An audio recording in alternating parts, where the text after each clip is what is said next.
इस वीडियो में हम जिन रेसलर्स की बात करने जा रहे हैं उन सब ने एक गलती की जिसने उनका पूरा करियर बर्बाद कर दिया और इनमें से एक रेसलर को तो बेघर भी कर दिया। मिस्टर केनेडी में वो सब कुछ था जो एक सुपरस्टार में होना चाहिए। उन्होंने 2005 में डेब्यू किया था और उनको लेकर WWE ने कई बड़े प्लान्स बना रखे थे। उन्होंने यूनाइटेड स्टेट्स चैंपियनशिप जीती और रेसलमेनिया 23 में वो mister money in the bank बने। इस जीत के बाद केनेडी ने एक ऐलान किया कि वो इसे अगले साल के रेसलमेनिया में इस्तेमाल करेंगे, लेकिन बदकिस्मती से ऐसा हो न सका। इस जीत के कुछ ही समय बाद केनेडी को एक गंभीर चोट लगी और इसी वजह से उनका money in the bank briefcase भी उनसे छीना गया। इसके बाद केनेडी को कुछ बड़ी स्टोरी लाइन का हिस्सा बनाया था जिसमें वो मिस्टर मिकमैन के नाजायज बेटे के तौर पर सामने आने वाले थे, लेकिन ऐसा होने के 5 दिन पहले केनेडी को WWE की वेलनेस पॉलिसी के खिलाफ जाने के लिए सस्पेंड कर दिया गया। इसने मिस्टर केनेडी के नाम को गहरी चोट पहुंचाई, लेकिन केनेडी को लेकर WWE ने शुरुआती दिनों में ही जितने प्लान्स बनाए थे उन्हें देखकर लगता है कि वो शायद फिर भी कभी वापस आ सकते हैं। लेकिन एक ऐसा पल आया जिसने केनेडी के WWE के करियर को अचानक खत्म कर दिया। 2009 में मिस्टर केनेडी ने कंधे की चोट से उभरकर WWE में वापसी की। वापसी के बाद अपने पहले मैच में केनेडी ने 10 लोगों के एक टैग टीम मैच में हिस्सा लिया। मिस्टर केनेडी के ओपोनेंट्स में से एक थे रैंडी ऑर्टन और एक समय पर वो दोनों ही रिंग में लीगल रेसलर थे। केनेडी ने ऑर्टन को बैकड्रॉ मारने की कोशिश की, लेकिन वो मूव करते हुए गड़बड़ हो गई और वाइपर अपने सिर और गर्दन के बल गिरे। ऑर्टन इस बात से काफी नाराज थे। उनका मानना था कि इससे उनका करियर खत्म हो सकता था। केनेडी के मुताबिक ऑर्टन ने उस गलत मूव की शिकायत की और अपनी ताकत का इस्तेमाल करते हुए केनेडी को बाहर करवा दिया और इस घटना के 4 दिन बाद ही मिस्टर केनेडी को WWE से बाहर कर दिया गया। हालांकि केनेडी ने दूसरी कंपनी में सफलता पाई, लेकिन उन्हें WWE में किसी भी तरह से वापस नहीं आने दिया गया। आप कह सकते हैं कि केनेडी का निकाला जाना काफी हद तक सही है, लेकिन इस अगले रेसलर को सिर्फ इसीलिए निकाला गया था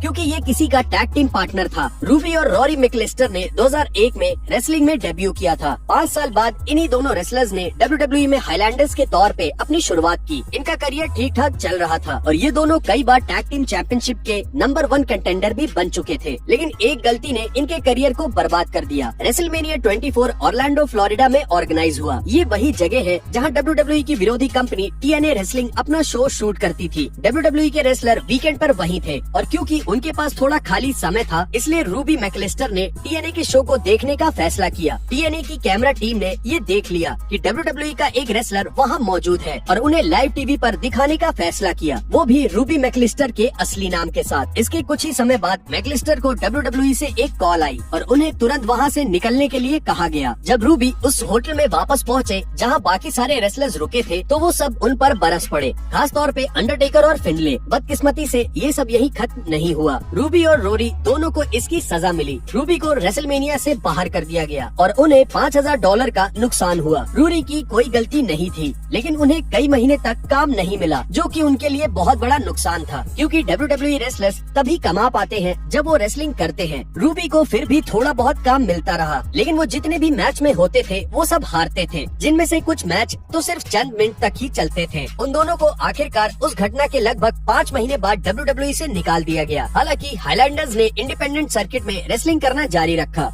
लेकिन उन्हें कभी भी WWE में वापस आने का मौका नहीं मिला। हाईलैंडर्स के साथ जो भी हुआ वो तो सुनकर हैरानी होती है, लेकिन इसके अगले रेसलर को तो सिर्फ एक शब्द बोलने के लिए कंपनी से बाहर निकाल दिया गया था। ब्रैड मैडॉक्स का WWE करियर काफी अजीब था। उन्होंने 2012 में एक रेफरी के तौर पे अपना डेब्यू किया था। इसके बावजूद भी मैडॉक्स ने जल्द ही सबका ध्यान अपनी तरफ खींच लिया जब उन्होंने एक WWE चैंपियनशिप मैच में दखल दिया।